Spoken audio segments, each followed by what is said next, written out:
지금까지 에베소서 강해를 36번 했어요. 지난 몇 주 동안은 한 절, 두 절을 가지고 제가 강해를 했습니다. 또 오늘 22절에서 33절을 자그마치 12절을 오늘 한 번에 이제 다 하려고 하니까 너무 좋아하시는 분들이 있는 것 같아요. 빨리 끝나야지 이제. 여러분들의 이제 마음을 제가 잘 이해를 하고, 그래서 오늘은 22절에서 33절을 한 번에 이제 다 강해를 하려고 이렇게 준비를 했습니다. 에베소서 특히 뒷부분은 구원받은 다음에 어떻게 우리가 거룩하게 살아야 될 것인가, 이거를 알려주는 귀한 말씀이에요. 구원받았는데 세상 사람보다 못하다 이러면 되겠습니까, 여러분? 그렇죠? 그런 차원에서 하나님께서 사도 바울이라고 하는 하나님의 사람을 통해서 우리에게 기록으로 남겨주신 이거를 좀 자세히 볼 필요가 있다. 성화, 이게 대단히 심오하고 아주 심각한 그런 문제라는 거, 그리스도인을 그리스도인답게 만드는 이 일이 성화되는 거예요. 그래서 지난 몇 시간에는 이 어두운 세상, 특별히 예수님께서 재림하실 이와 같은 그 재림의 징조들이 우리 눈앞에 여러 곳에서 생기는 걸 우리가 보고 있어요.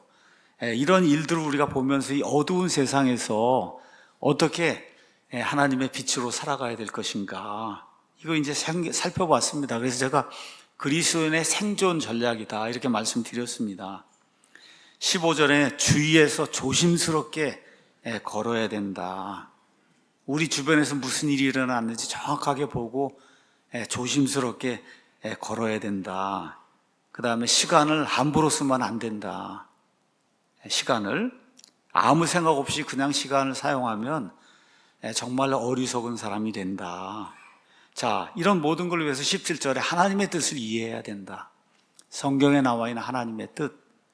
그 다음에 18절에는 앞뒤 문맥상 여기 에베소서의 하나님의 뜻은 성령님으로 충만하게 되는 거다, 이런 설명을 했습니다. 그래서 지난 시간에 성령 충만이 뭐냐, 이거 이제 제가 설명을 하면서 충만, 그러니까 좀 이상한데 영어로는 fill이라고 해서 F-I-L-L, 채우는 거예요. 이렇게 컵이 있으면 물을 이렇게 채우는 거, 이게 채우는 게 fill이에요. fill. 그러니까 성령 충만이라고 하는 거는 성령님으로 가득 차는 거예요. 그러니까 내 삶의 모든 영역에서, 생각하는 영역에서, 생활하는 모든 영역에 여러 가지 방이 있어요. 남편과 아내가 이렇게 생활하고, 그 다음에 부모와 자식이 이렇게 생활해도, 한 집에 살아도 자기만 알고 있는 그런 영역이 있어요. 그런 영역에까지 성령님이 가득 차는 이와 같은 게 성령 충만이다. 그래서 다른 말로 이야기하면 포도주에 취하는 사람이 정신 잃고 포도주에 지배받는 것처럼 성령님의 지배를 받는 게 그게 성령 충만이다, 이렇게 말씀을 드렸습니다. 그런데 이 성령으로 충만할지니라, 이 말씀은 한 번 끝나는 게 아니에요. 18절에 나와 있는 말씀, 성령으로 충만할지니라 라고 하는 이와 같은 그 명령은 현재형의 명령이다. 그러니까 오늘도 성령 충만, 내일도 성령 충만, 모레도 성령 충만, 죽을 때까지 임종하는 자리에까지 가서도 성령 충만. 맞죠? 이렇게 되는 게 하나님이 원하시는 거다, 그게 하나님의 뜻이다, 이렇게 말씀을 드렸습니다.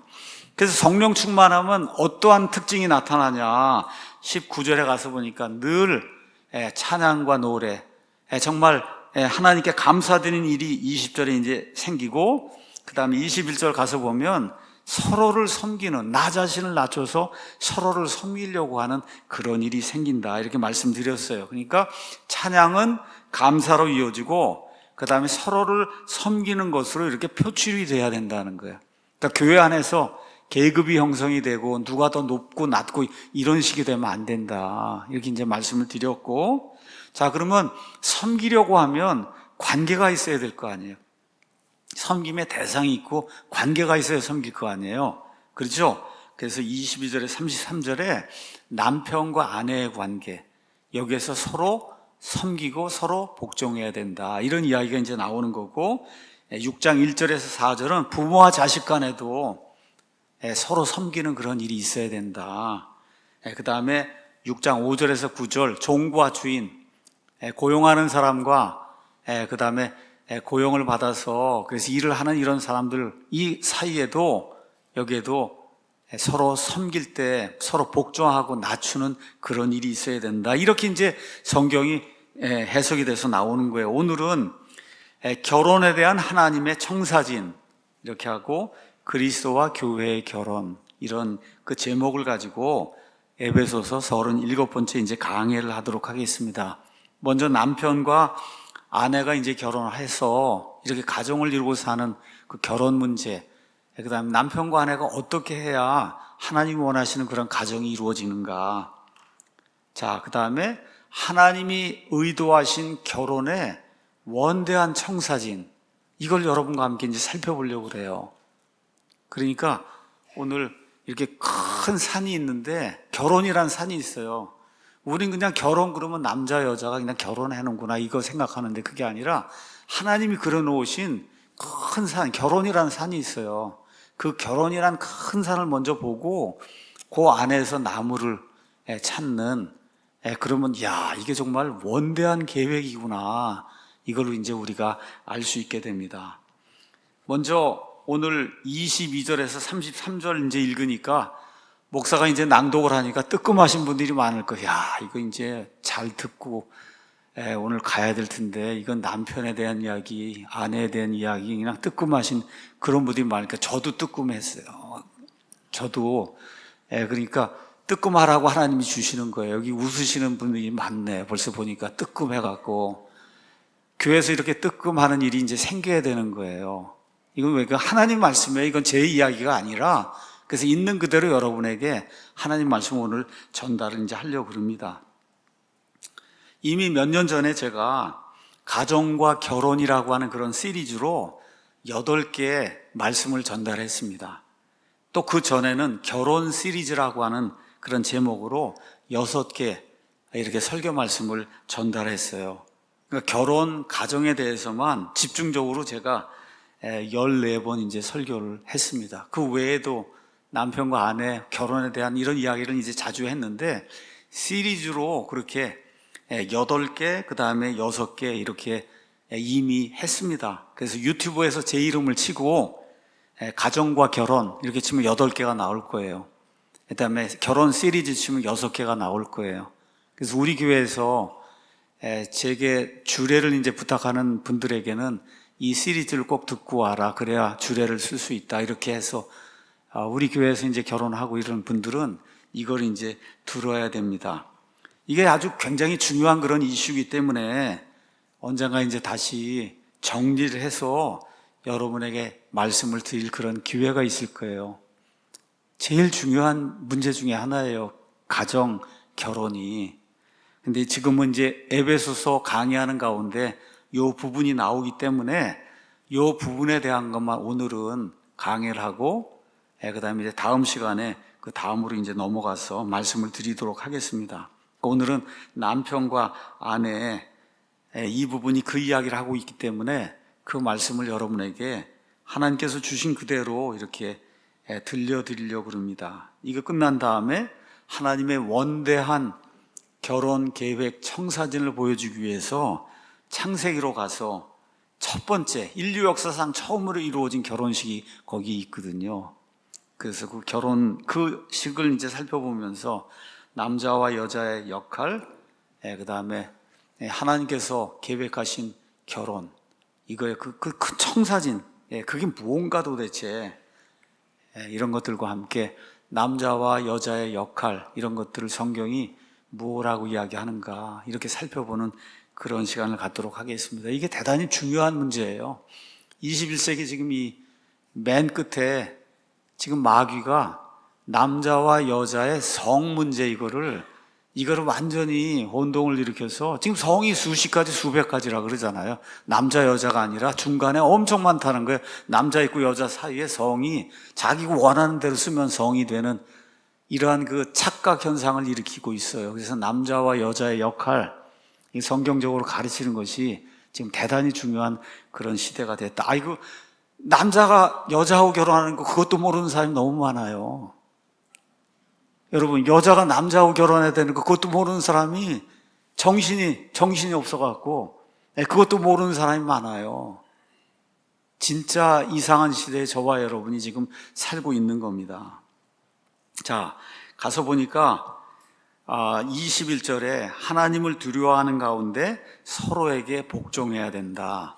그래서 교회 안에서 서로에게 자기 자신을 낮춰야 된다. 이렇게 이야기하면서 곧바로 구체적인 이해가 나오는 거예요. 22절에 아내들아 너희 남편에게 복종하기를 죽게 하듯 하라. 이렇게 이제 나옵니다.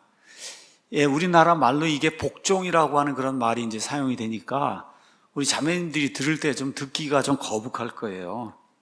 근데 이거 영어로 어쩔 수가 없는 말이에요. 이거 순종 아니면 복종인데 obey라고 하는 단어가 있고 그 다음에 여기는 submit라고 하는 그런 그 단어가 있는데 이 submit라고 하는 그런 단어는 자기를 낮춘다는 거예요. 자기를 낮춘다. 그러니까 오늘 이야기하는 거는 뭘 얘기하는, 지금 가정을 얘기하는데 가정에서 맨 마지막에 최종 권위는 남편이란 뜻이에요. 맨 마지막, 영어로 얘기하면 final say. 우리 집안의 결정, 이거 마지막 내가 하는 거, 이거는 남편이 하는 거다. 그런 의미에서 자기 자신을 낮추라는 거예요. 자기 자신을. 그런 의미지, 뭐 이거 종처럼 남편이 막 대해야 된다, 이런 이야기를 하는 게 아니다. 오늘은 창조의 질서를 이야기하는 거예요. 창조의 질서. 우리 자매님들 모르게 그냥 입 꽉 다물고 아무 말도 하지 못하고, 이거는 독재, 그런 건 없어요, 성경에.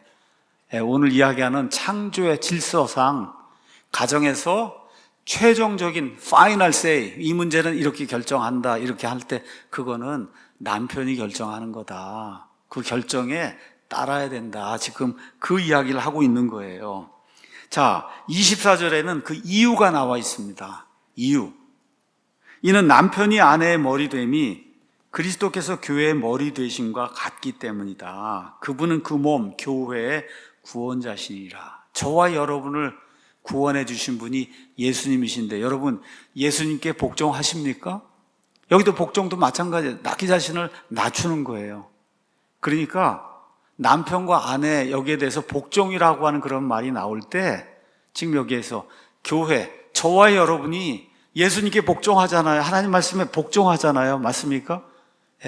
그렇게 하듯이 남편과 아내의 관계가 그렇게 돼야 된다. 오늘 여러분 여기 보시면 알지만 22절 밑으로 계속 나가면 남편과 아내 얘기만 나오면 꼭 그리스도와 교회, 남편과 아내, 그리스도와 교회, 그 원리를 이해하고 복종하고 그 다음에 사랑해야 된다는 그런 이야기가 나오는 거지, 막 종처럼 학대하고 학대를 당하고 그런 이야기를 하는 게 전혀 아니라는 거. 앞뒤 문맥이 계속해서 남편 아내, 그러면 그리스도와 교회, 그 그리스도와 교회, 남편 아내, 지금 이런 관계로 계속해서 하나님 말씀이 나오고 있다는 것을 기억을 해야 된다는 거예요. 그래서 24절에 그러므로 교회의 머리가 그리스도인 것처럼 그러므로 교회가 그리스도께 복종하듯, 저와 여러분이 교회잖아요. 맞습니까? 사람이 교회예요. 목사에게 복종할 필요 없어요. 교회나 교단에 복종할 필요 없어요. 그렇지만 예수님께 복종하고 하나님의 말씀에 복종하는 사람이 그게 성경대로 믿겠다고 하는 그런 사람이에요. 맞습니까, 여러분? 그리스도에 복종하기를 원하십니까? 예수님께 복종하는 그런 사람이 되기를 원하세요? 그러므로 교회가 그리스도께 복종하듯 그렇게 아내들도 모든 일에 자기 남편에게 복종할지니라. 다시 말씀드릴게요. 아내가 한마디 말도 못하고 그러라는 얘기가 아니에요. 같이 오선도선 뭐 얘기하고 다 이렇게 하는데 결국 누가 가면 끝에 가서 결정을 내려야 되잖아요. 그렇죠? 그런 최종 결정권자, 그 결정권자는 남편이다. 그러니까 집안에 모든 책임이 맨 끝에 가면 누구에게 있다는 거예요. 좋은 것만 있는 거 아닙니다, 여러분. 좋은 것만 있는 거 아니에요. 제 아내가 결정을 내리고 뭐 이제 했단 말이에요. 그래서 왜 이렇게 됐냐 해갖고 제가 하면 당신이 책임져야 해주면 내가 책임을 지냐, 그런 얘기를 하는 거예요. 아내와 남편이 뭐 해갖고 하여튼 결정을 내렸단 말이에요. 일이 잘못됐어요. 그 아내가 뭐 이걸 해야 된다고 자 열심히 해갖고 그래갖고 했는데 일이 잘못됐어요. 근데 결정을 누가 내린 거예요? 결국은 남편이 내린 거다, 그 얘기를 하는 거예요. 여러분 이해하시겠어요? 그런 의미에서 교회가 그리스도에게 복종하듯이 이 아내가 남편에게 복종해야 된다. 자기 자신을 낮춰야 된다. 성경이 그렇게 이제 이야기하는 겁니다. 그래서 여기에도 서브젝트라는 그런 단어가 사용이 됐어요. submit. 서브젝트는 여러분 가서 보시면 신하란 뜻이에요. 신하. 그렇다고 남편이 왕이고, 그 다음에 여자가 이제 신하고 그런 얘기가 아니에요, 여기. 그 뜻은 뭐냐. 가정에서 최종 결정하고 책임을 지는 건 남편이다. 그 얘기를 하는 거예요. 남편이다. 우리 자매님들 이야기 이제 그만하고. 자, 그래서 자매님들에 대한 건 3절만 하나님이 3절만 줬어요. 3절. 근데 남편에 대한 거는 가서 보니까 25절부터 30절까지 해서 6절이나 나와요, 여러분. 6절. 남편이 책임이 워낙 큰 거예요. 그래서 지금 6절을 기록했어요. 아내에 대해서는 3절만 기록하고 남편에 대해서 6절이 나오니까 이거 책임이 막중한 거구나. 이미 양을 봐도 알 수 있는 거예요. 양을 봐도 책임이 막중한 거구나. 25절에 남편들아 너희 안에 사랑하기를 그리스도께서 또한 교회를 사랑하사 교회를 위해 자신을 주신 것 같이 해라. 그냥 사랑한다 그러고 I love you 이것만 얘기하면 안 되고 어떻게 해요? 교회와 그리스도의 관계로 사랑하라는 거예요. 교회와 그리스도의 관계. 우리가 어떤 사람이었어요? 죄인이에요. 말 그대로 죽을 수밖에 없는 그런 죄인이에요. 그런 사람을 위해서 하나님의 아들이 사람의 몸을 입고 이 땅에 오셔서 어떻게 죽기까지, 피를 흘리며 죽기까지, 십자가에서 죽기까지 우리를 사랑하셨잖아요. 그런 관계를 생각하며 남편이 아내를 사랑해야 된다. 지금 그런 이야기를 하고 있는 거예요. 그냥 무조건 그냥 입에 I love you만 달고 있어서 그게 되는 문제가 아니라 교회를 위해서 예수님께서 자신의 몸을 내주신 것처럼 그렇게 아내를 사랑해야 된다. 여기도 남편과 그 다음에 그리스도 이런 관계를 지금 이야기하고 있는 겁니다. 자, 그럼 26절에 예수님께서 이렇게 우리를 구원하셨어요. 구원하신 내용이 25절에 있어요. 자, 그럼 구원이 끝이 아니고 26절에 이것은 예수님이 이렇게 자신을 내주신 것은 십자가에 달려 돌아가신 것은 피를 흘리시고 그 다음에 사흘 만에 부활하신 것은 그분께서 말씀을 통해 물로 씻음으로 교회를 거룩히 구별하고 정결하게 하려 하시며 예수님이 남편이에요. 교회가 뭐예요? 신부, 아내란 말이에요. 그러니까 예수님께서 십자가에서 죽으신 목적은 그냥 단순하게 구원시키는 거 그게 끝이 아니고 어떻게 해요? 자기 아내를 물로 이렇게 씻어갖고 그래서 어떻게 해요? 거룩히 구별하고 정결하게 하는 거기까지 그 목적이 있다는 거예요. 여러분 이해하시겠습니까? 예수님께서 그런 목적으로 죽으신 거다. 자, 그래서 27절은 그 다음에 그래서 어느 정도까지 되냐? 그것을 교회를 점이나 주름이나 그런 것이 없는 영광스러운 교회로 자신 앞에 제시하려 하심이며 나중에 우리가 예수님과 혼인 만찬에서 만나서 그래서 결혼 예식을 하게 되는데 그때 점도 없고 주름도 없고 그런 것이 전혀 없는 아주 영광스러운 그런 교회로 제시하려고 여기까지 예수님이 목적을 두시고 죽으셨다는 거예요. 그래서 어떻게 돼요? 교회가 거룩하고 흠이 없게 하려 하심이라. 그러니까 예수님이 자기 아내를 흠이 없고 거룩한 그런 아내로 만들기 위해서 구원하시고 그 다음에 어떻게 해요? 성화되는 거기까지 이루도록 하시기 위해서 예수님이 십자가에서 죽으셨다는 거예요. 자, 그러면 26절, 27절은 누가 거룩하게 되고 누가 흠이 없게 되는 거냐? 교회가 거룩하게 되고 교회가 흠이 없게 되는 거예요. 교회는 사람이라 구원받은 사람이니까 남자도 포함이 되고 여자도 포함이 되는 거예요. 맞습니까, 여러분? 그러니까 26절, 27절은 남녀 모두에게 해당이 되는 그런 말씀이에요. 자, 그럼 결혼의 목적을 다시 한번 구체적으로 말씀드리면 예수 그리스도께서 자신의 신부를 위해 자신을 주셨단 말이에요. 그래서 구원시켰어요. 여기서 끝나는 게 아니라 이 신부를 거룩하게 만들어서 흠이 없고 주름이 없고 정말 영광스러운 그런 교회로 만드는 거, 이게 예수님이 이 땅에 오신 목적이에요. 근데 그거를 지금 사도 바울이 하나님의 감동을 받아서 뭐라? 그게 남편과 아내가 서로에게 해야 될 그런 일이다. 그리스도께서 그렇게 하듯이, 그렇죠? 남편과 아내가 그렇게 서로를 향해서 그러한 목적을 가지고 결혼을 해야 된다는 거예요. 그러니까 결혼하는 순간에 완전한 배우자를 꿈꾸면 그거는 있을 수 없는 그런 일이라는 거예요. 어떻게 해야 되냐? 서로 결혼하면 상대방 배우자를 하나님이 원하시는 그런 사람으로 내가 업그레이드를 시켜야 되겠다. 요새 업그레이드만 있어. 업그레이드를 시켜야 되겠구나. 저를 보시면 알 거예요. 제가 얼마나 업그레이드가 됐나. 지난 한 40년 동안. 예. 그렇게 되는 거예요. 예. 그렇게 되는 거예요. 그래서 결혼 생활이 필요한 거예요. 자, 그러면 나를 통해 저 사람을 변화시켜야 되겠다. 그렇죠. 이렇게 되려면 내가 먼저 변화해야 되지 않겠어요, 여러분? 그렇죠. 자꾸 남만 신경 쓰지 마시고 상대방은 저 사람을 내가 변화시켜야지. 그게 하나님 주신 목적이야. 그러려면 내가 먼저 변화가 돼야 되는 거예요. 내가 먼저. 그래서 결국은 이 부족한 상대, 배우자, 아내가 있고 남편이 있잖아요. 업그레이드를 서로 시켜서, 그래서 물론 하늘나라에 가면 점도 없고 흠도 없이 돼요. 예수님의 피로. 그런데 그때 갈 때까지 이 땅에 살잖아요. 40년이든 50년이든 부부가 같이 살잖아요. 살면서 어떻게 삶이 업그레이드 되는 거예요. 거룩하고 정결하게. 상대방을 그렇게 만드는 그런 것이 결혼의 가장 큰 목적 중에 하나다. 이해하셨어요, 여러분? 아니, 좀 대답이 적네요. 이해하셨어요? 예. 상대방을 하나님이 원하신 그런 사람이 되도록 그렇게 내가 업그레이드를 시켜야 되겠구나. 그 일을 위해서는 나 자신이 먼저 업그레이드가 돼야 되겠구나. 이게 결혼의 가장 큰 목적 중에 하나다. 그래서 그 일을 이루시기 위해서 예수님께서 어떻게까지 하세요? 십자가에서 피를 흘리고 죽기까지 하신 거예요.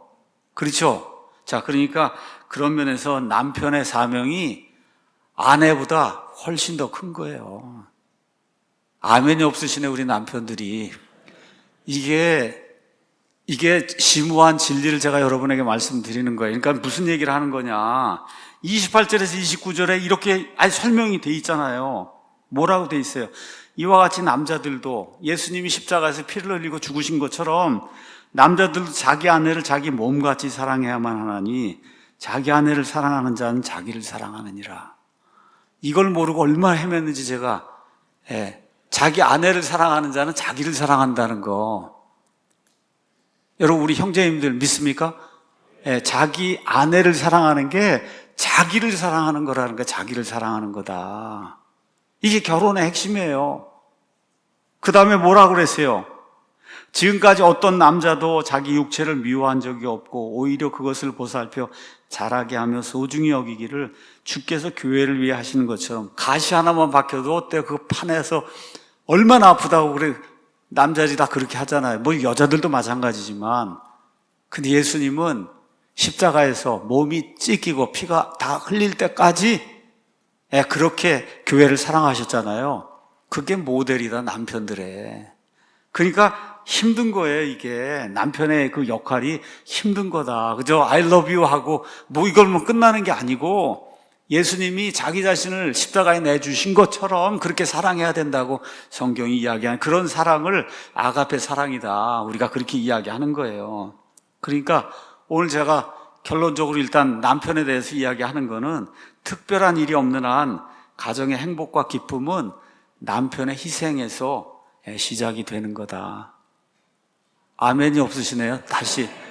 특별한 일이 없는 한 가정의 행복과 기쁨, 평안은 남편의 희생에서 시작이 되는 거예요. 아유, 우리 형제님들이 굳게 아주 결심을 하셨나 보네. 그래서 아내와 싸워서 이기려고 하면 이런 생각 자체가 결혼의 목적을 놓친 거예요. 저 사람하고 싸워갖고 내가 좀 이겨봐야 되겠다. 그러면은 결혼이 뭔가를 모르고 결혼한 거라고. 제가 오랜 시간 그렇게 살아왔어요. 그거를 우리 집사람이 이렇게 업그레이드를 시켜서 그래서 겨우 요 정도 지금 와 있거든요. 베드로전서 3장 7절 가서 보면 이런 말씀이 이렇게 나와 있습니다. 남편들아, 이와 같이 너희도 지식에 따라 그들과 동거하고 아내를 잘 이해하면서 좀 지식이 있어야 된다는 거예요. 근데 남자들이 저를 포함해서 잘 모르죠, 이런 거를. 그래서 어떤 지식이 특별히 있어야 되냐?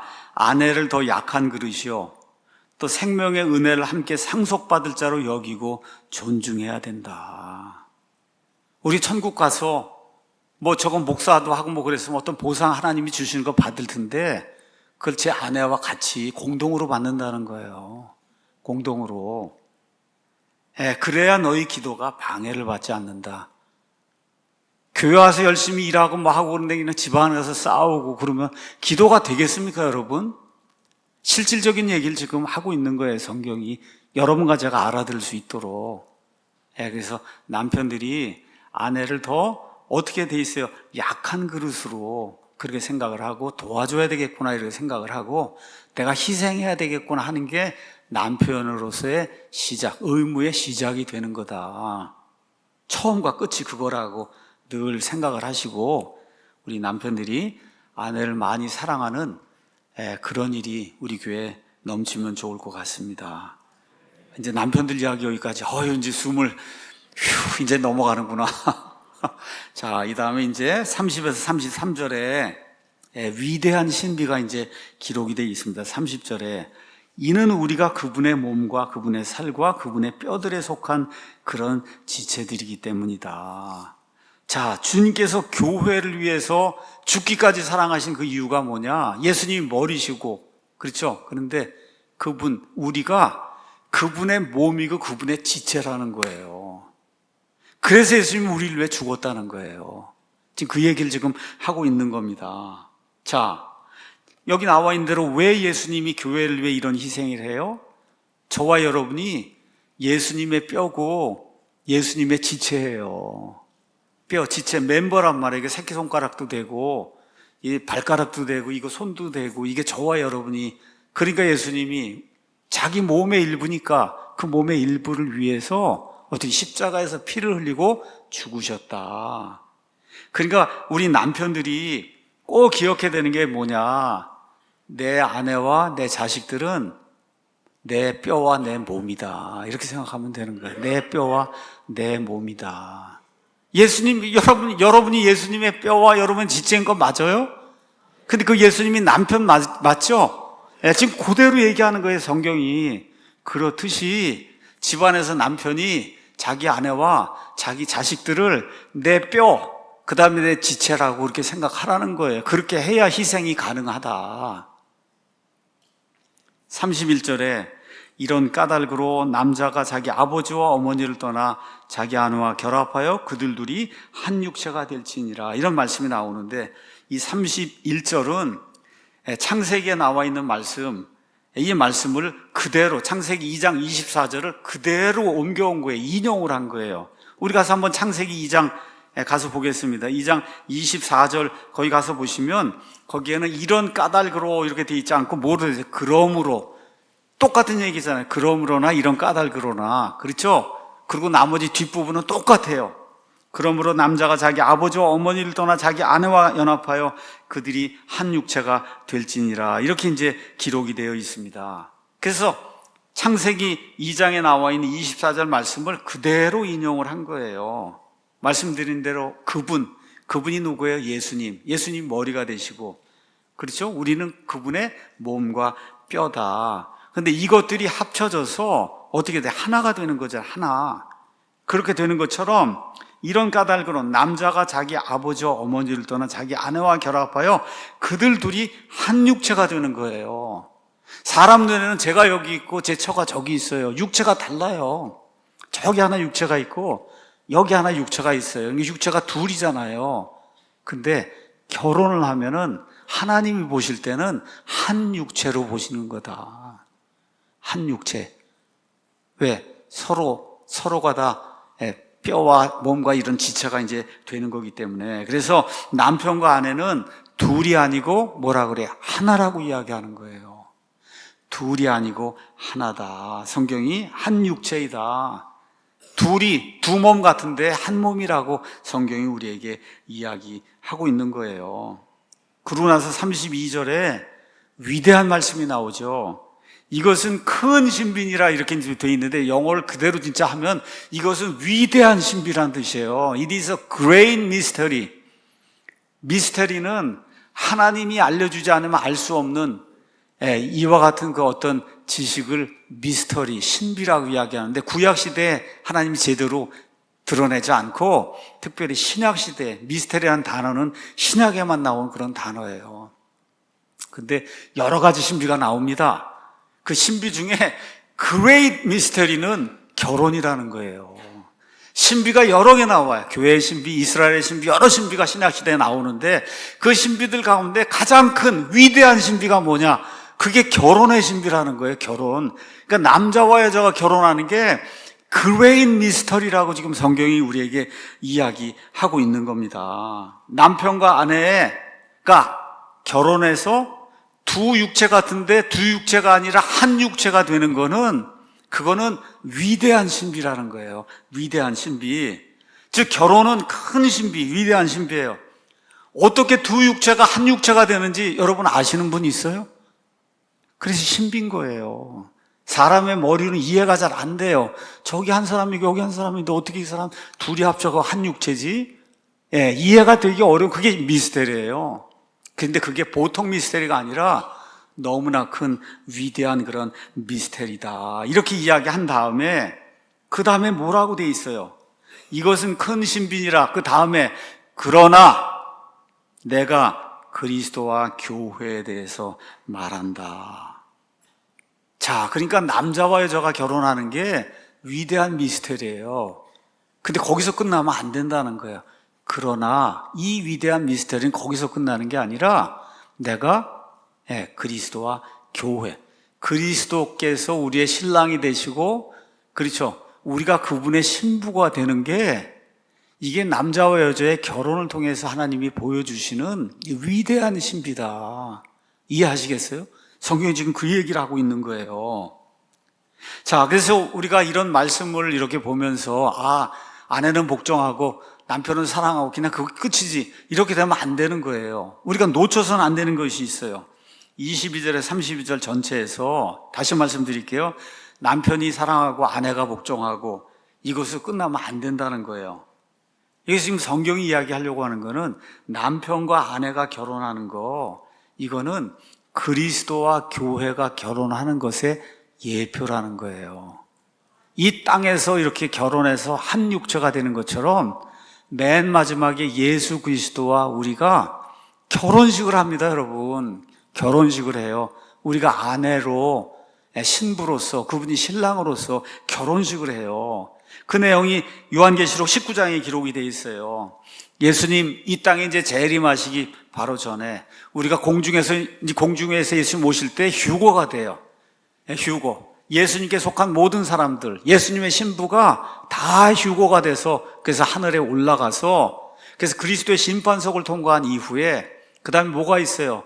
여기 가서 보니까 어린 양의 혼인잔치, 어린 양의 혼인잔치 19장 6절에서 9절 또 내가 들으니 큰 무리의 소리 같기도 하고 많은 물들의 소리 같기도 하며 강력한 천둥들의 소리 같기도 한 음성이 이르되 할렐루야 주 하나님 곧 전능하신 분께서 통치하시는도다. 예수님 이 땅에 자기 신부와 함께 내려오기 전에 뭐가 있어야 되겠어요? 혼인 예식이 있어야 될 거 아니에요. 우리가 즐거워하고 기뻐하며 그분께 존귀를 돌리자 어린 양의 혼인잔치가 다가왔고 그분의 아내가 자신을 예비하여도다. 그래서 7년 전에 휴거 받고 그리스도의 심판석을 통과한 다음에 그리고선 혼인 예식이 이루어진다. 결혼이 이루어진다는 거예요. 깨끗하고 흰 고운 아마포 옷을 차려입는 것이 그녀에게 허락되었으니 그 고운 아마포는 성도들의 의인이라. 이렇게 이야기하고 그가 내게 말하기를 기록하라. 어린 양의 혼인 만찬에 부름받은 자들은 복이 있도다 하고 또 내게 이르되 이것들은 하나님의 참된 말씀들이라. 그러니까 맨 마지막에 예수 그리스도와 우리가 결혼하는 일이 어디서 하나님의 집, 그렇죠? 그 천국 셋째 하늘에서 이루어진다고 성경이 우리에게 이야기하고 있는 거예요. 자, 그러니까 세상 모든 일의 끝은 뭐예요? 예수님과 우리 교회가 결혼하는 거예요. 맞습니까? 그러니까 결혼의 의미, 여기 30절 가서 보시면 우리가 그분의 몸과 그분의 살과 그분의 뼈들에 속한 지체들이다. 그건 뭐예요? 예수님이 내 신랑이라는 거예요. 믿으십니까, 여러분? 남자들도 마찬가지예요. 예수님이 내 신랑이다. 예, 지금 성경이 그렇게 이야기하고 있는 거예요. 그래서 그 예수님하고 결혼하면 영원 무궁토록 남편과 신랑의 그런 관계, 남편과 아내의 관계가 유지가 되잖아요. 이런 것처럼. 그래서 결혼은 상대방이 죽을 때까지 영원히 이 땅에서 끊어지지 않는 그러한 결합이다. 그래서 말라기 2장 15절, 16절 가서 보면 이런 말씀이 기록이 되어 있는 거예요. 15절, 16절. 그분께는 영의 여분이 있었지만 그분께서 하나를 만들지 아니하셨느냐? 어찌하여 하나만 만드셨느냐? 이것은 그분께서 하나님을 따르는 씨를 구하려 하심이라. 자, 아담을 만드신 이후에 하나님 이브를 만들었는데 이브가 아니라 여러 명을 둘 수도 있었지만 하나만 줬다는 거야, 아내를. 왜 그러냐? 이것은 그분께서 하나님을 따르는 씨를 구하려 하심이라. 그러므로 너희 영을 조심하고 아무도 어려서 취한 아내를 대적하여 배신하지 말지니라. 주 곧 이스라엘 하나님께서 이르시되 나는 아내 버리는 것을 미워하노라. 그리스도와 교회가 영원 무궁토록 하나인 것처럼 이 땅에 사는 동안 남편과 아내가 원래 영원토록 함께 있는 것, 죽을 때까지 그게 하나님의 뜻이기 때문에 아내를 버리고 남편을 버리는 것을 하나님이 미워한다고 그렇게 성경이 이야기하고 있는 겁니다. 자, 그럼 이거 살펴보니까 가서 보니까 성경 맨 끝이 결혼 이야기예요. 결혼. 그렇죠? 근데 성경 첫 부분이 또 뭐 얘기해요? 결혼 이야기예요. 창세기 가서 2장 가서 보시면 남자와 여자를 만들고 하나님이 결혼식 주례를 쓰시잖아요, 거기에. 가서 보니까 시작과 끝이 결혼이에요. 다 시작과 끝이. 그런 차원에서 보면 이게 성경 전체가 결혼 이야기구나. 그래서 솔로몬의 아가와 같이 그 두 사람이 이렇게 사랑하는 그런 글까지도 성경에 올라와 있는 거. 왜 결혼 이야기예요? 성경은 처음부터 끝까지. 창세기 2장, 요한계시록 19장. 창세기 2장에 첫 번째 결혼이 나오고 그 다음에 요한계시록 19장에 마지막 결혼이 나오는 거예요. 그래서 이 첫 번째 결혼은 우리 모든 사람들, 대다수 사람들이 하는 그런 결혼, 그 다음에 마지막 결혼의 예표가 되는 거예요. 그러니까 첫 번째 결혼이 어떻게 이루어졌는가, 이거를 잘 살펴보면 남편과 아내, 그렇죠? 이런 관계, 역할, 이런 것들을 우리가 잘 알 수 있는 거기 때문에, 그래서 성경에 기록된, 창세기에 기록된 이 말씀을 오늘 잠깐 살펴보도록 하겠습니다. 자, 결혼이 왜 시작이 됐냐? 2장 18절 가서 보니까 주 하나님께서 이르시되 남자가 홀로 있는 것이 좋지 아니하니 내가 그를 위해 합당한 조력자를 만들리라. 자, 왜 결혼이 시작이 됐냐? 남자가 홀로 있는 게 좋지 않다는 거예요. 그래서 누구를 만들어줘요? 합당한 조력자를 하나님이 만들어 주시는 거예요. 자, 근데 한번 조력자를 한번 찾아보라고 하나님이 19절, 20절 가서 보니까 주 하나님께서 들의 모든 짐승과 공중의 모든 날짐승을 땅에서 지으시고 아담이 그것들을 무엇이라 부르는지 보시려고 그것들을 그에게 데려오시니 아담이 모든 살아있는 창조물을 무엇이라 부르든지 그것이 그 창조물의 이름이 되었더라. 여기서 끝이 아니고 아담이 모든 가축과 공중의 날짐승과 들의 모든 짐승에 이름을 주었으나 아담을 위해서는 그를 위한 합당한 조력자가 발견되지 아니하였다. 짐승 세계에는 없었다는 거예요. 그를 위한 합당한 조력자가. 이 말씀이 이제 나온 다음에 21절에서 25절에 합당한 조력자 이브를 만들고 그 다음에 이브를 데려다가 결혼 예식을 시키는 그런 내용이 이 안에 이제 기록이 되어 있는 겁니다. 그래서 여기 가서 보면 이제 이브를 만드는데 이브를 만든 내용이 21절에 주 하나님께서 아담을 깊은 잠에 빠지게 하시니 그가 잠들매 그분께서 그의 갈비뼈 중 하나를 취하시고 그것 대신 그 주변에 살을 메우신 뒤 주 하나님께서 남자에게서 취한 그 갈비뼈로 여자를 만드시고 그녀를 남자에게 데려오시니 아담이 이르되 이는 이제 내 뼈 중에 뼈요 내 살 중에 살이라. 그녀를 남자에게서 취하였으므로 여자라 부르리라 하니라. 그러므로 남자가 자기 아버지와 어머니를 떠나 자기 아내와 연합하여 그들이 한 육체가 될지니라. 그들 곧 그 남자와 그의 아내가 둘 다 벌거벗었으나 부끄러워하지 아니하더라.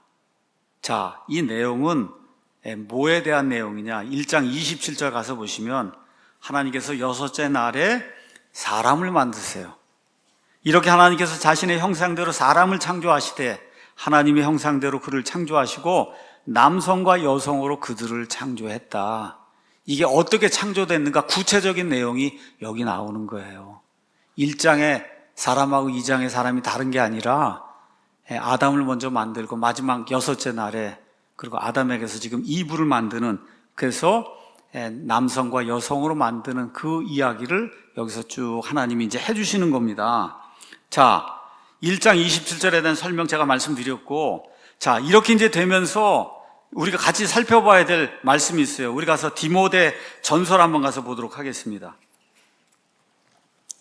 디모데 전서 가서 보시면 2장 8절에서 14절에 남자와 여자의 역할에 대한 내용이 나옵니다. 그러므로 나는 모든 곳에서 남자들이 진노하거나 의심하지 않고 거룩한 손을 들어 기도하기를 원하노라. 이건 특별히 교회에 대해서 이제 이야기하는 거예요.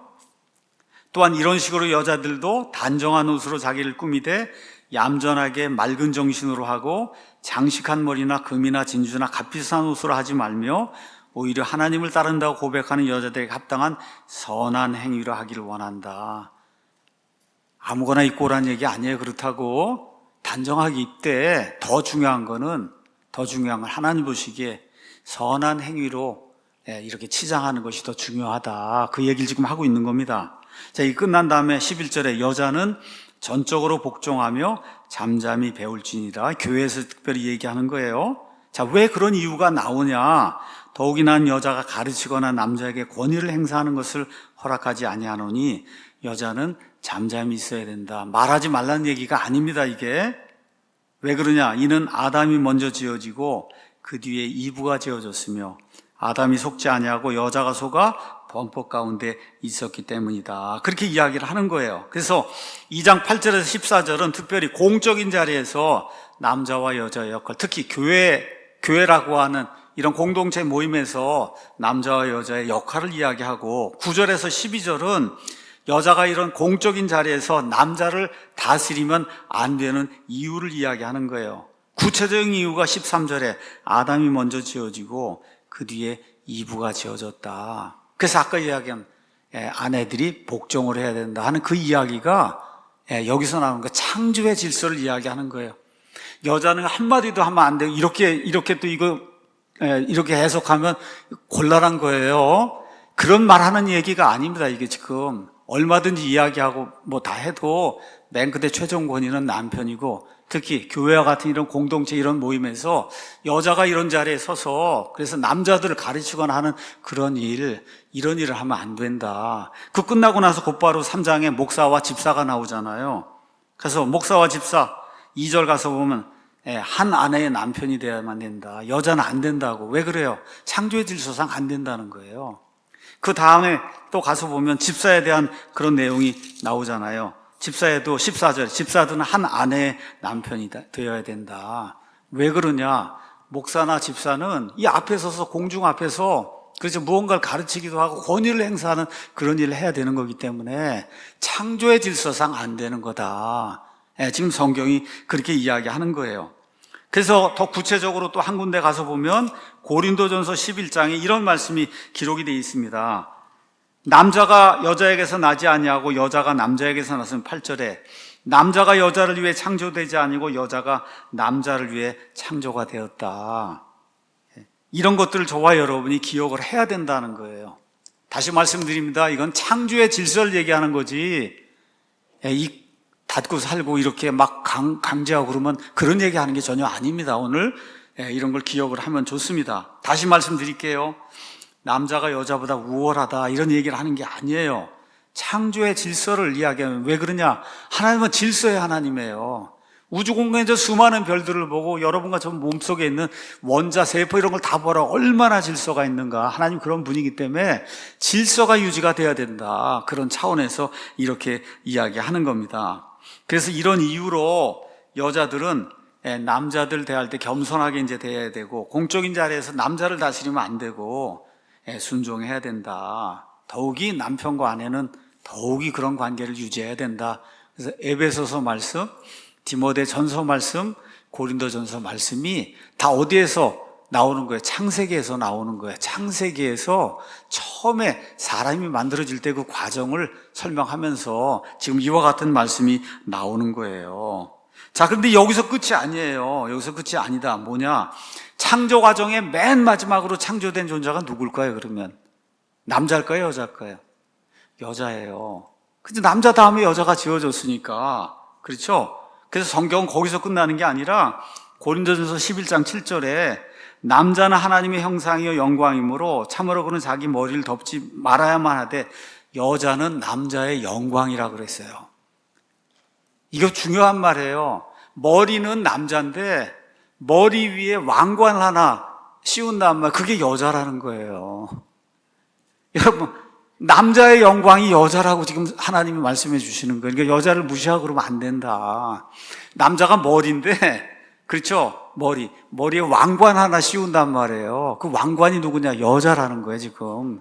성경이 지금 그렇게 이야기하고 있는 겁니다. 자, 눈에 보이는 창조 세상의 정점이 뭐냐? 여자라고 얘기하는 거예요. 눈에 보이는 창조 세상 있잖아요. 우리 눈에 보이는 창조 세상 중에 남자의 영광이 여자니까. 그래서 최고의 정점이 여자다. 성경이 그렇게 이야기를 하고 있으니까 우리가 이걸 기억하면 좋습니다. 자, 아담은 이제 매튜 헨리의 주석을 제가 가서 봤습니다. 그랬더니 매튜 헨리가 이렇게 기록을 했어요. 아담은 아내가 만들어진 동안 잠을 잤기 때문에 하나님께 뭐 이렇게 만들어 주시오, 이렇게 예쁘게 해주세요, 뭐 이런 얘기하고 지시하지도 못하고 하나님에게 무슨 조언을 줄 수, 잠자고 있는데 무슨 조언을 줘요, 아담이. 그렇죠? 그러나 하나님께서 그에게 합당한 조력자를 주시기로 약속했기 때문에 그는 거기에 대해서 아무런 걱정하지 않고 자신과 그 다음에 하나님이 하신 모든 일을 하나님의 뜻과 지혜에 그대로 맡기고 쿨쿨 잠을 잤다는 거예요. 매튜 헨리 이야기가 그거예요. 그래서 이것이 여호와 이레다. 이게 여호와 이레라는 거예요. 여러분, 아내를 이렇게 만들어서 뭐 이런 거 안 해도 하나님이 어련히 알아서 가장 합당한 조력자를 주시겠느냐. 그리고 쿨쿨 잠을 잤다는 겁니다. 그래서 성경은 좋은 아내는 하나님이 주신다고, 잠언 19장 14절에 나오는데 좋은 아내는 예쁜 아내가 아니에요, 여러분. 거기 가서 보니까 뭐라고 되는, 집과 재물은 조상들에게서 상속받지만 분별 있는 아내는 주로부터 오느니라. 제 철을 보시면, 저하고 제 철을 보시면 알 거예요. 제가 항상 일 벌리고 항상 문제를 일으키는데 분별 있게 이렇게 하면 딱 이렇게 하는 거 있잖아요. 분별 있는 아내는 하나님에게서 오는 거다. 그게 좋은 아내라고 성경이 이야기를 하고 있는 겁니다. 자, 그 다음에 매튜 헨리가 또 뭐라고 썼냐? 여자는 아담의 옆구리에서 갈비뼈로 지어졌습니다. 이 의미가 뭐냐?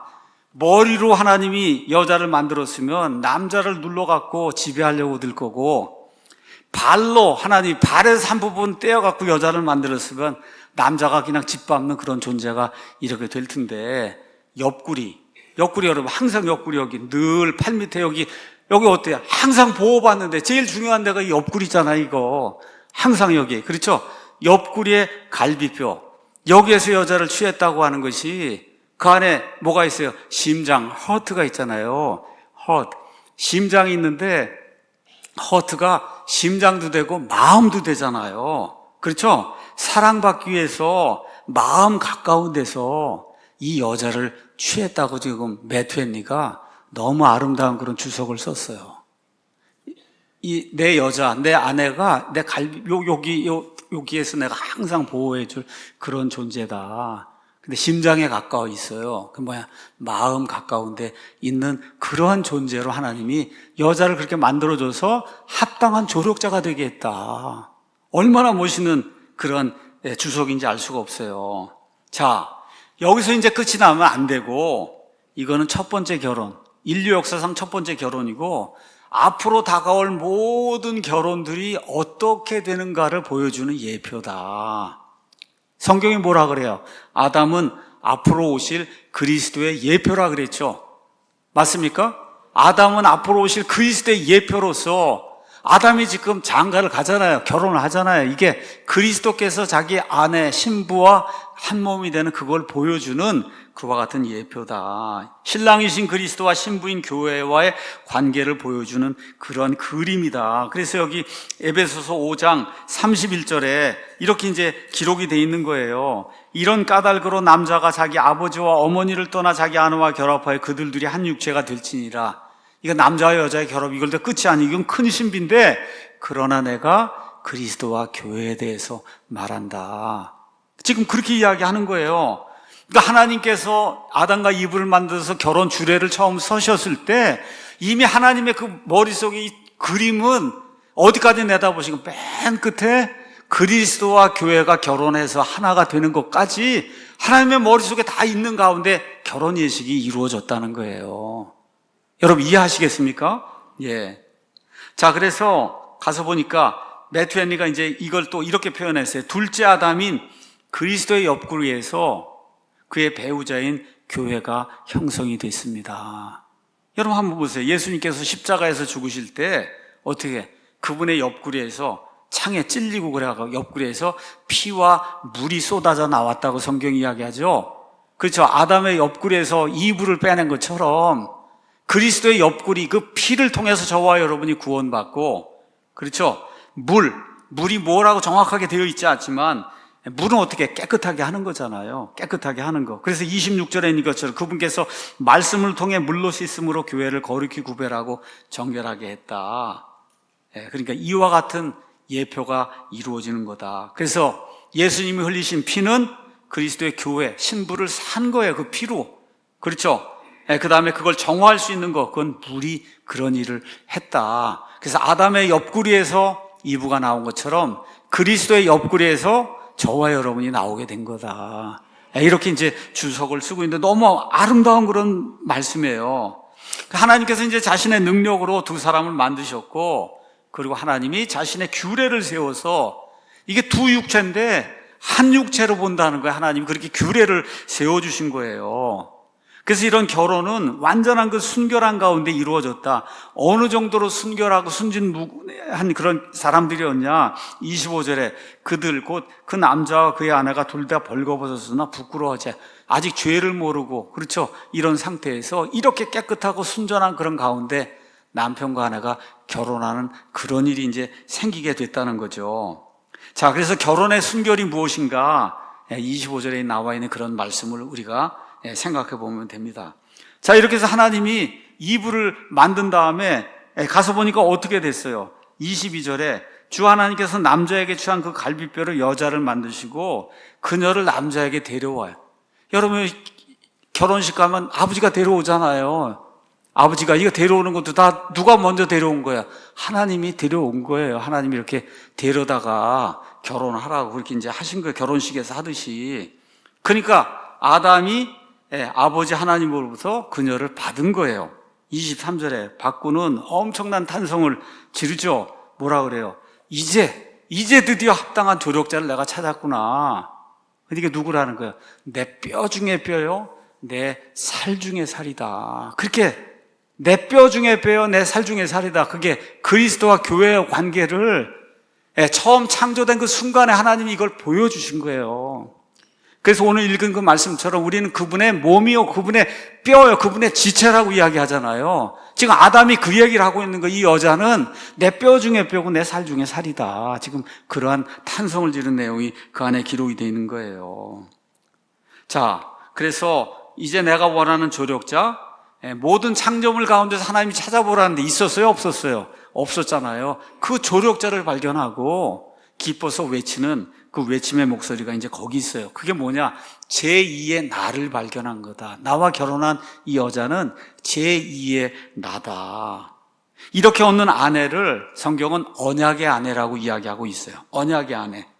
말라기 2장 14절 가서 보니까 너희는 말하기를 어찌된 까닭이니까 하는도다. 그 까닭은 주께서 너와 내가 젊을 때 취한 아내 사이의 증인이 되셨기 때문이라. 내가 그녀를 대적하여 배신하였으나 그녀는 여전히 내 짝이요, 내 언약의 아내다. 언약. 그러니까 결혼은 언약인 거예요. 남녀가 둘이 어떤 육체적 결합을 했다. 이게 결혼이 아니고 언약이 있어야만 결혼이 되는 거예요. 언약이 있어요. 그래서 결혼이 어려운 거예요. 언약이. 예, 결혼은 단순히 육체의 결합이 아니라 언약이 있어야만 되는 그런 결혼이다. 얼마 전에 우리 두 사람이 결혼했습니다. 그래서 결혼할 때 나 김영창은 그대 이은아를 아내로 맞아 죽음이 우리를 갈라놓는 날까지 예수님께서 교회를 사랑하시고 교회를 위해 자신의 몸을 주신 것 같이 기쁠 때나 슬플 때나 건강할 때나 병들 때나 부유할 때나 가난할 때 오직 그대만을 사랑하고 존중히 여기며 도와주고 보호하며 진실한 남편으로 부부의 대의와 정조를 굳게 지킬 것을 오늘 하나님과 여러 증인들 앞에서 서약합니다. 이 언약이 있어야 돼요. 아내도 똑같은 그런 언약을 공개적으로 이 자리에서 해야 그래야 성경적인 결혼이 이루어지는 거예요. 결혼 서약 요새 다 안 하잖아요. 왜 안 해요? 안 지키려고 하는 그런 마음이 있기 때문에 안 하는 거예요. 이게 있어야지 되는 거예요. 이게 성경의 결혼은 언약이 있어야 되는 거다. 언약. 믿습니까, 여러분? 예. 아담은 또한 이브를 받아들인 표시로 이브에게만 독특하게 해당되는 그런 이름을 준 게 아니에요. 예, 이브에게 속한 성, 이브는 여성이잖아요. 여성에게 공통으로 해당되는 그런 이름을 줬어요. 그 이름. 그래서 그 이름은 뭐라 그래요? 여자라고 부를 거다. 그러니까 이브의 이름만이 아니라 여자 모두에게 해당이 되는 그런 이름을 여자, woman, W-O 한 다음에 M-A-N, W-O는 많은 사람들이 womb, W-O-M-B, 자궁이란 뜻이에요. 자궁이 있는 사람이란 뜻이에요. 아담은 자궁이 없는 사람이고, 이브는 자궁이 있는 사람인데, 뭐만 틀려요? 성만 틀리고, 나머지 본질은 아담과 똑같은 그런 사람이다. 그래서 그 뜻이 뭐냐? 히브리 말로 이제 이샤라고 하는 그런 말인데, 이거는 여자 사람이란 뜻이에요. 아담은 남자 사람이고, 아시겠죠? 그래서 그 전장에 가서 보니까 1장 27절에 이렇게 기록이 돼 있잖아요. 하나님께서 자신의 형상대로 사람을 창조하시되 하나님의 형상대로 그를 창조하시고 그 다음에 남성과 여성으로 그들을 창조하셨다. 그래서 남자와 여자가 이렇게 구분이 되는 거다. 성경이 그렇게 이야기하는 겁니다. 그래서 하나님께서 결혼의 의미와 규례를 직접 제정하시죠. 2장 24절에 그러므로 남자가 자기 아버지와 어머니를 떠나 자기 아내와 연합하여 그들이 한 육체가 될지니라. 마태복음 19장 5절 가서 보면 이게 하나님의 말씀인 것을 예수님께서 증언해 주십니다. 자, 부부간의 유대, 그렇죠? 이거는 자연계의 어떤 유대보다 더 강한 거예요. 우리를 낳은 아버지와 우리를 낳은 어머니보다 우리에게 더 가까운 존재가 있어요? 결혼하기 전까지는 없어요.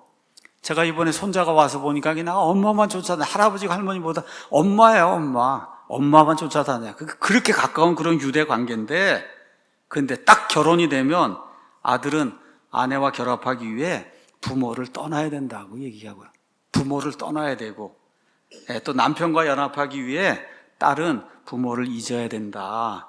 잊는다고 하는 말은 이것은 이젠 우린 새로운 유닛이 되어서, 그렇죠? 우리 두 사람이 결정을 내리고 우리 두 사람이 삶을 살아가는 그런 공동체가 되는 거다. 지금 성경이 그렇게 이야기하고 있는 거예요. 그래서 이 관계는 평생 동안 이루어지는 그런 관계다. 그리스도와 교회의 관계처럼 평생 동안 이루어지는 그런 관계니까 어떻게 해야 돼요? 신중하게 배우자를 택해야 된다.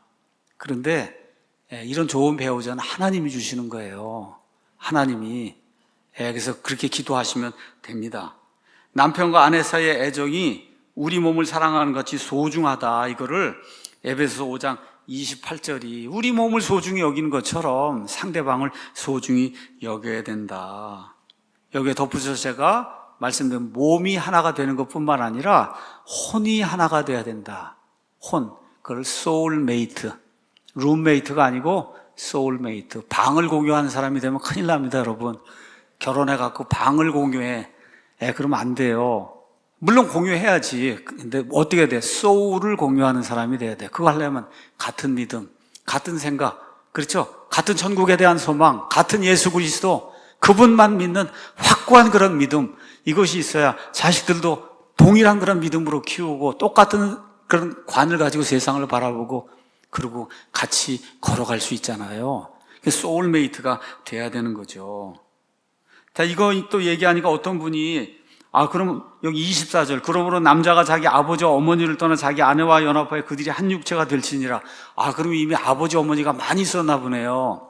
이게 아니라 하나님이 규례를 정하시는 거예요. 이제부터 아버지 어머니들이 이게 하잖아요. 이런 규례에 따라서 결혼을 한다고 할 때는 남자가 아버지와 어머니를 떠나서 자기 아내와 결합하여 한 육체가 되는 그런 규례를 하나님이 제정해 주신 거지. 이미 아버지가 많고 어머니가 많고 그런 이야기를 하는 게 아니다. 결론의 말씀 드리겠습니다. 에덴 동산에서 지금부터 한 6,000년 전에 하나님께서 아담과 이브를 창조하시고 첫 번째 결혼 예식에 증인이 되시고 주례자가 됐어요. 그건 무슨 결혼이냐? 앞으로 다가올 모든 결혼, 그 모든 결혼의 예표가 되는 거고, 모든 결혼의 맨 마지막 결혼은 그리스도와 그 다음에 교회가 결혼하는 거예요. 이걸 지금 보여주시기 위해서 성경 창세기부터 계시록이 결혼 이야기로 가득 차 있는 거다. 이걸 저와 여러분이 이해하시면서 우리의 결혼 관계, 남편과 아내 이런 결혼 관계를 늘 어느 관점에서 봐야 돼요? 그리스도와 교회의 관계. 그리스도와 교회가, 남편은 그리스도께서 교회를 사랑해서 어떻게 했는가를 늘 생각하면 되고, 그렇죠? 우리 아내는 그 그리스도에게 교회가 어떻게 복종하는가, 그렇죠? 이것에 맞추어서 남편과 아내가 서로 사랑하고, 그 다음에 서로를 존중히 여기면, 그러면 아름다운 그런 결혼 생활이 이루어질 거예요. 그래서 에베소서 5장 맨 마지막 절, 우리가 다 같이 한번 읽어보겠습니다. 33절. 5장 33절 다 같이 읽겠습니다. 그럼에도 불구하고 너희 각 사람이 자기를 사랑하듯 개별적으로 그렇게 자기 아내를 사랑하고 아내도 주의하여 자기 남편을 존경할지니라. 그러니까 복종한다는 얘기가 존경하라는 거예요. 자기 남편을. 남편은 그냥 처음부터 끝까지 사랑하라는 말만 나오고, 그저 복종해라, 그 다음에 여기 나오는 존경해라, 이 자매님들에게 해당이 되는 거예요. 이러한 사랑과 존경을 가지고 아름다운 가정을 이루는 그런 좋은 성도들이 많이 배출되는 사랑 침례교회 되기를 예수님의 이름으로 축원합니다.